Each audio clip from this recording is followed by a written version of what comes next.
guys, and welcome back to Geek Thought. I'm Vernon Kid here. How's my pack doing out there? Hope everybody's well.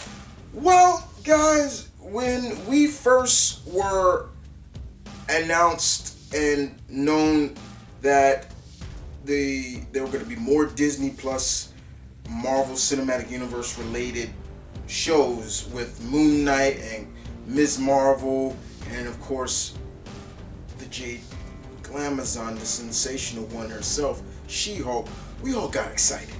I'm not telling anything that any of us didn't say. But the fact is, with those announcements, then came the whole process of fan casting.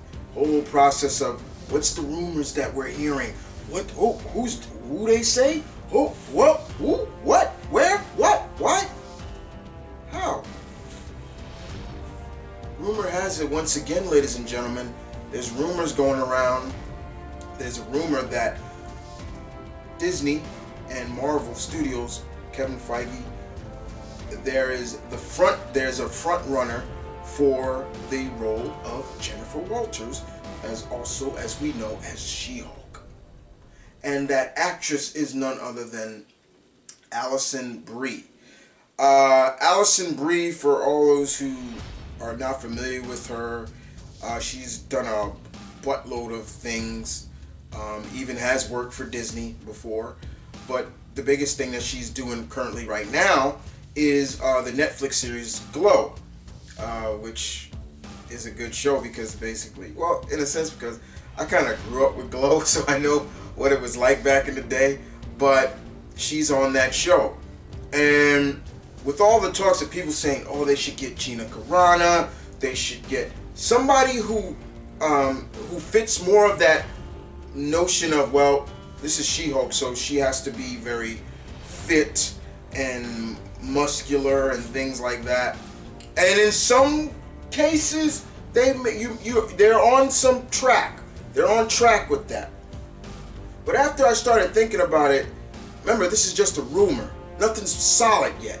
But my thought on this, I was like, okay, Alison Brie as Jen Walters. She's about my height, which is short. I can't deny that. Yes, she's short. But Jennifer Walters in the comics, before the gamma blood transfusion, was short too. It wasn't until she became She-Hulk she grew about 7 feet tall. So I started to think about it, and I'm starting to look at this. I'm like, I could see that, especially the vibe of what they're trying to go for with this show is kind of a comedic route. And let's be honest, throughout the last interpretations of Jennifer Walters' comic series, they've kind of gone a little bit comedic outside of Mariko Tomoko's series, where it dealt more with depression. But I think I said her name. If I did, I apologize for that. But having said that, Allison has good comedic timing. She has it, and I'm like, okay, I can see it. But everybody still is on that point, well, she's too small, she's not big enough, blah, blah, blah, blah.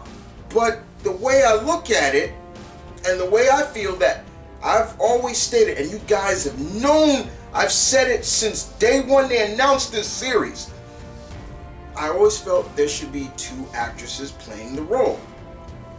Pre-gamma radiated, gamma blood transfusion, Jen Walters.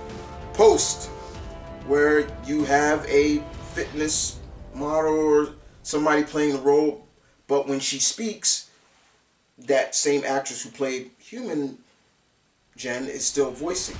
Or they can do the same trick, the same deal that they did in Captain America. Remember that? And being the fact that these shows are going to be somewhat on the same budget as the movies in some ways, why not?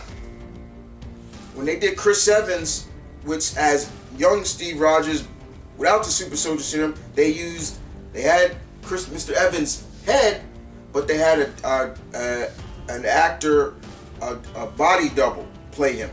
So they took his head and took a shorter actor, put them together, and there you go. Until he got the super soldier serum, and bam, he became the Steve Rogers that we all know. They could reverse engineer that in some ways. If it is true that they really are looking at Alison Brie, I keep saying Brie as the go-to actress for Jen Walters, then how about they do the same thing? Well, after she gets the blood transfusion or whatever, they take Miss Brie's head, put it on a fitness model and doubles, and there you go. And do a little bit more technology to make her look bigger than she is. Why not?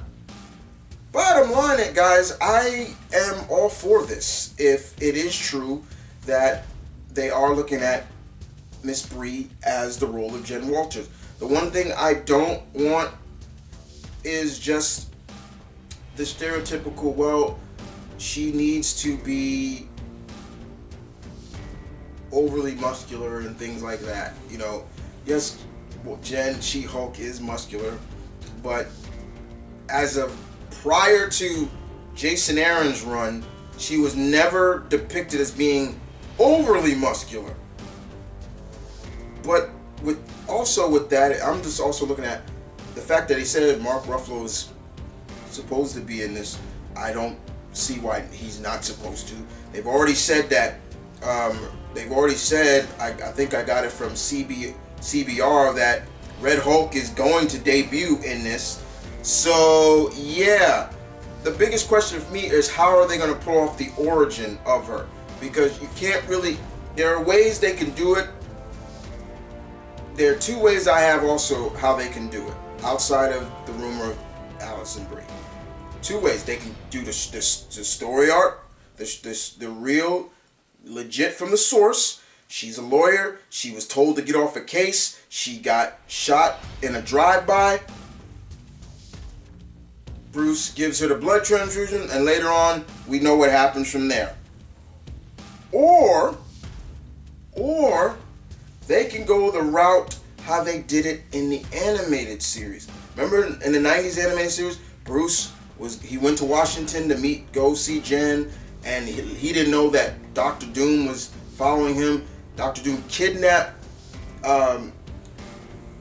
Jen. She got hurt, and she was losing a lot of blood, and because she was bleeding, I think internally, because she was in an explosion, and then Bruce gave her the blood transfusion there, and later on we saw what happened later. So there are ways they can do it, and I just hope they stay true to the source of that. But in terms of casting, I like this rumored cast. If it falls through, I'm good. If it doesn't, if it falls out, they need to maybe stick to somebody who can bring that kind of sense of, well, everything. And with that being said, guys, I hope you guys enjoyed this video. This is Mama and Kid from Geek Thoughts. I hope you guys enjoyed. I want to hear your opinion as well on this. Stay tuned as always. Peace and love. Stay tuned. Keep it real. My pack.